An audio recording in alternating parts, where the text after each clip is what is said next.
I was just remembering a moment from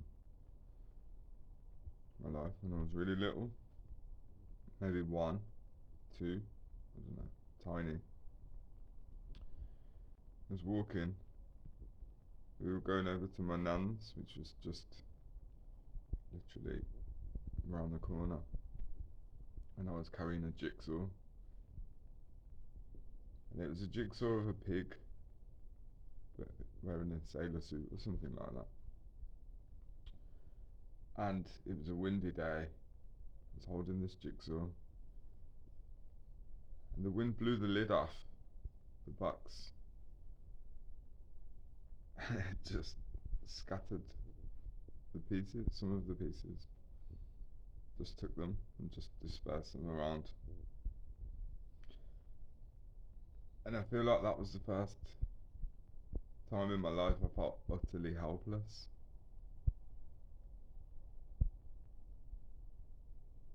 I knew that moment was a marker for the sense of not being able to control things. Also, I, I, I don't believe we retrieved the pieces that day.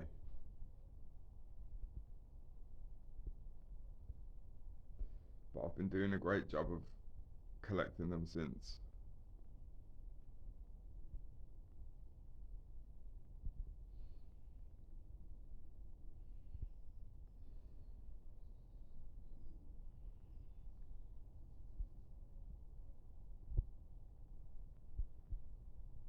Been experiencing quite a lot of turbulent emotional energy.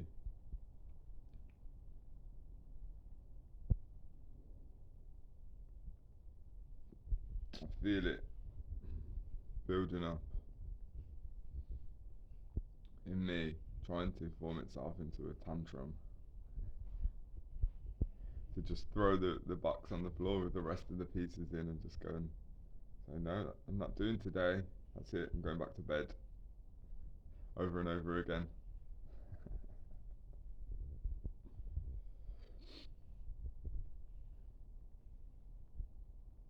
So there are two types of helplessness, right?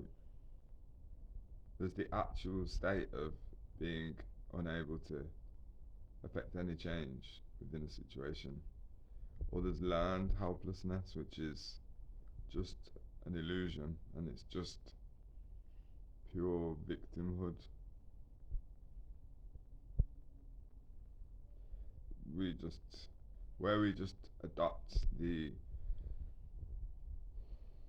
frame of mind that was handed to us when we were tiny, in that we were insignificant, we weren't big enough to be important or valued or worthy of anything.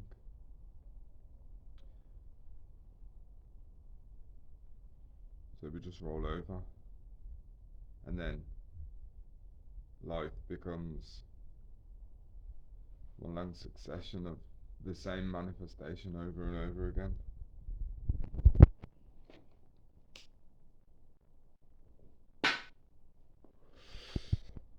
Well, some of us, it's a choice, it's an option. We can choose that.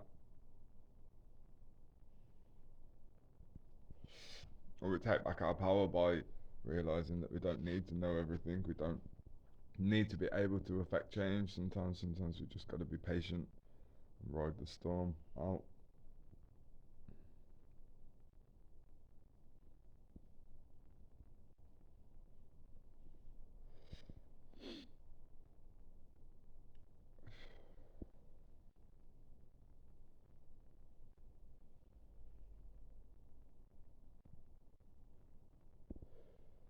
Because if we don't step out of victimhood, that learned helplessness, then what happens is we just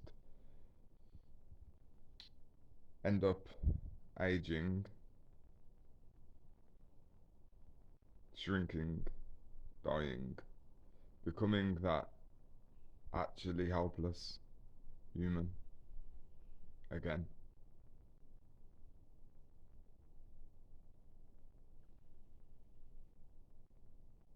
nappies and soft food.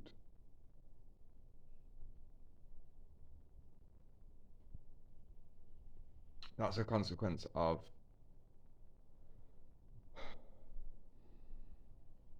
staying on the conveyor belt, assuming that you belong to the state just because your parents gave you up to the state, signed you over, handed you over via the medium of two signatures.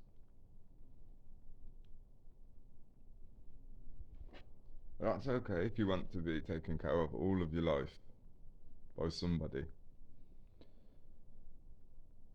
But what about if you want to take care of yourself?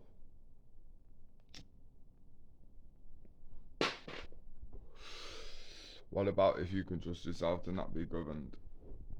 And also, you don't need handouts. You take your health in your own hands. So you don't need wonky healthcare systems. Well, it's obvious, isn't it? Then we just become stronger and more powerful, and then if the time does ever come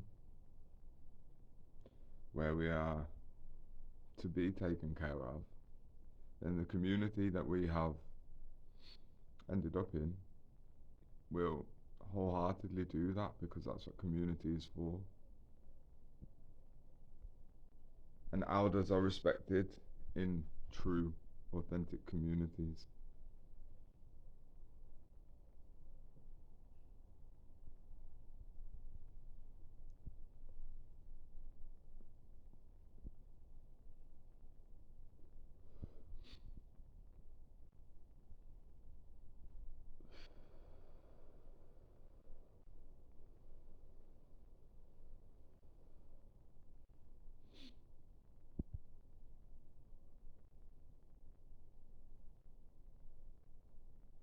To explore that sense of helplessness,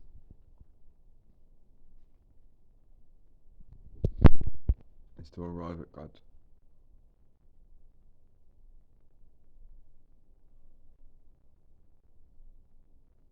To know that despite what the human ego may suggest and may want to believe,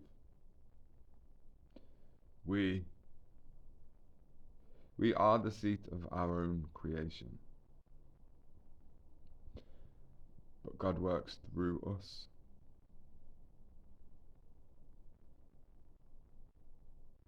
So we have to be open to God in order for that to happen.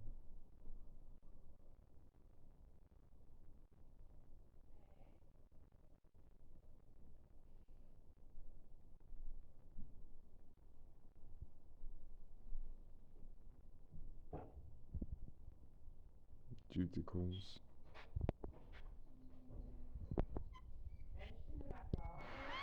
Yes, just